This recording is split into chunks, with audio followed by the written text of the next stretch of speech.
we have cornerback Ayden Garnes.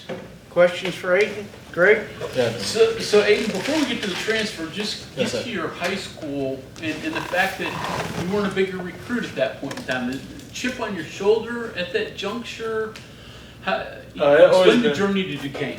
Yeah, it always been a chip on my shoulder, just because, like, I knew I was under recruited in high school. I knew that was a big thing, and I know I was going to a lower school. Like, I knew, like, I was getting recruited by a lot of group of fives, but then we got COVID. COVID hit around that March in my junior year, so all my junior day visits, all of that was canceled.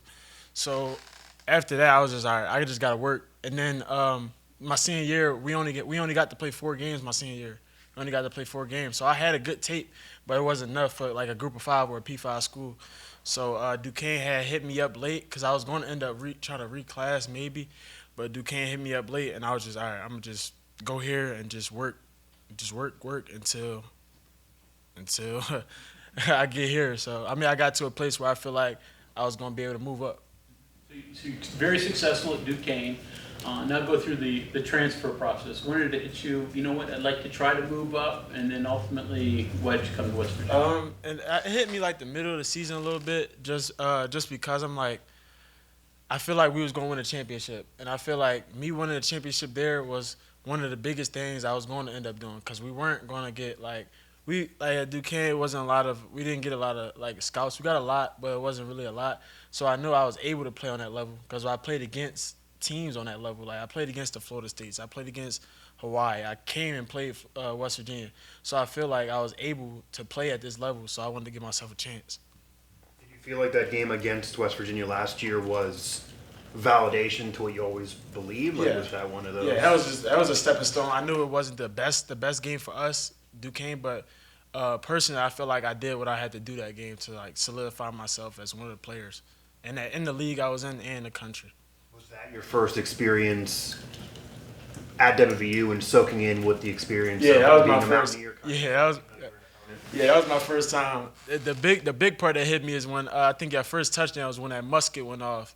It low-key scared me a little. Bit. So when that musket went off, I was like, all right, we in West Virginia, we in Morgantown. So I felt comfortable. And then at the end of the game, I just soaked it all in. Because this is a beautiful place. So I soaked it all in. I felt great about it.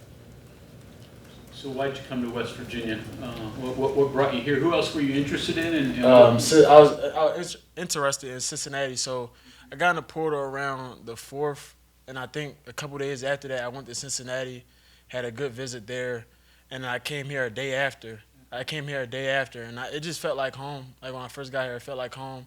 I watched practice. They brought me in like I was part of the family. Like as soon as I got here, Coach Shadon and Coach Jacot. So it just felt like this was the place to be. And like I had Liberty and Indiana a couple days later, and I canceled both of those visits because I knew where I wanted to go, and it was here.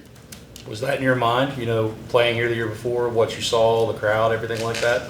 Yeah, like it was in my mind, like after the season, it was in my mind, like, all right, because as soon as I got in the portal, they hopped on me hard. Like they hopped on me hard when I got in the portal. So when I seen that, I'm like, that's in the back of my mind. That's right where I want to go, unless I get somebody else pops up in the picture, but nobody else popped up in the picture like West V did. So having that experience, coming here, playing West Virginia, that was a factor? Yeah, that was a factor. Like I played here and seen how the crowd was. Even after the rain delay, it was still about 30,000-40,000 here. So just having that feeling, it was a no-brainer for me. What's it take to be a good cover corner, and what qualities do you think you offer to that? For me, I'm good. Like when I first got here, I think Coach Shadon had went over it with you guys before. I had at the level I was at, I was able to look in the backfield a lot. And still be able to break on balls. At this level, you can't do that. The quarterbacks are way better. Gigi, on first couple practices, I was giving out routes just because I'm having my eyes in the backfield. But after that, I just locked in on a technique that I've been taught, and I ran away with the technique I've been taught. Still, the technique that I have, I still have the technique where I can have my eyes, but I can know where I can have my eyes at in certain situations. Last year when you were preparing for West Virginia, I don't even know if Hudson Clement's on your scouting report.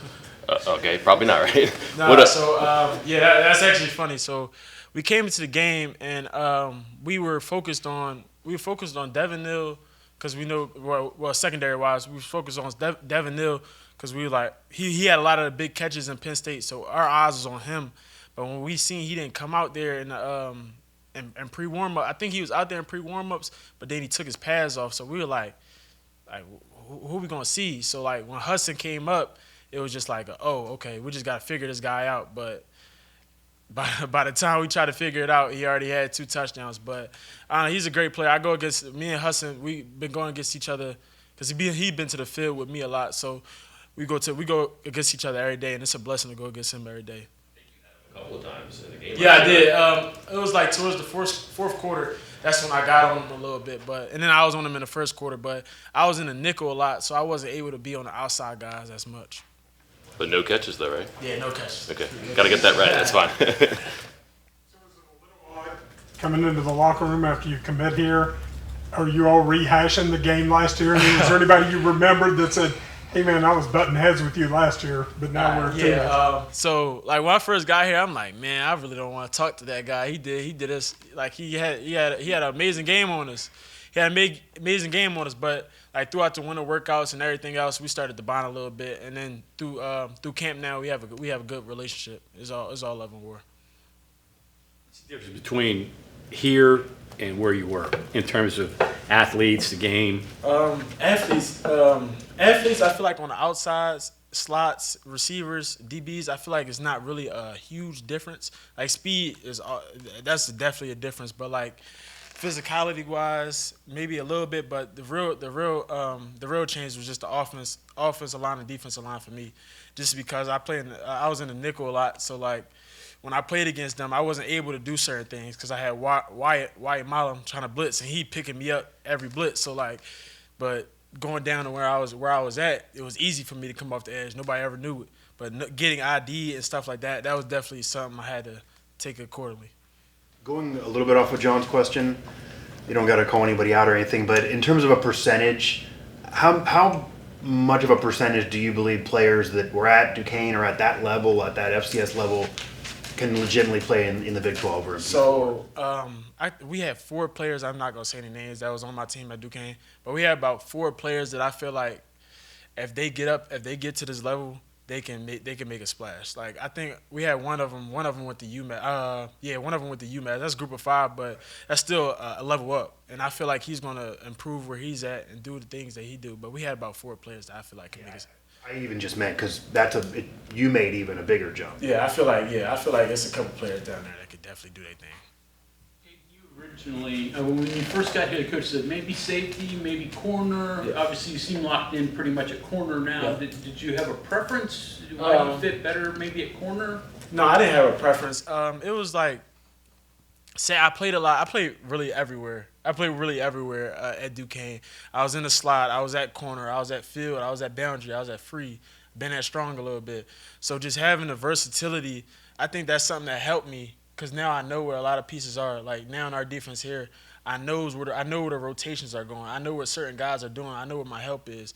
So it's definitely an upgrade for me to know that. I mean, if we need to in certain situations, like if God forbid guys get hurt, but I don't think that's I think I'll be at corner, a lot of corner this year. Did you have a moment during spring practice where maybe didn't have the confidence that you could play at this level, but at that point it goes, okay, yeah, I can compete. It was the first 2 days. The first 2 days I wasn't really I was getting action, but it was some routes that I was late on, things like that. But then that 4th day came, first day in pads, and I got 2 picks. That was my first day where I felt like, all right, I can make a step here. I could do some things. Here, and that's what skyrocketed me to having a great spring, having a great summer, and now finishing fall camp up. Hey, we talked to Shadon earlier in camp, maybe 4 or 5 practices in. He said you hadn't given up a catch yet. Have you given up a catch yet? No, it's still like I said, me and Huddy, we go back and forth. I think he probably had like a couple catches, but like anything like to the deep part of the field, I haven't really got that many targets. But it's great out there with them guys, especially P. Fox. He's another receiver that I go against. Him and Traylon Ray. A lot of receivers that I go against daily that just give me. We go back and forth. It's a lot. It's good though. That stuff happens like in a phone booth almost compared to when you're outside and you have everything over top of you. How much different is it? And I don't know, exciting, frightening, whatever. Playing deep on the outside, knowing that there's a whole lot of field to cover there. In the inside, it's just you gotta know. Like you have to know where your help is at. Just knowing what leverage you need to be, what the team likes. Like it's just certain situations where you have to know, like certain things for that team. But in the slot, you just gotta. It's just football in there at the end of the day. Like it's just football. Like you either in zone or you in man or you blitzing. It's three things you could be doing in the slot, and I love playing the slot. Outside, how different is that? Where Outside, it's certain situations where you like, all right, you by yourself here, so you gotta lock in and just do, and really work on your technique. Especially like that's why I take one-on-one serious here because I'm like, it's times in the game where I might be one-on-one, and that's where you gotta lock in at because you don't got no help. Be getting my years mixed up, but were you on Duquesne when they beat Ohio? Nah, I had broke my ankle, so that was my freshman year. So I broke my ankle my freshman year, and that was my redshirt year. I wasn't there, but it was exciting. I watched it. It was exciting. That was a big moment. Yeah, that was a big moment for our whole university. That was a big moment for us that year.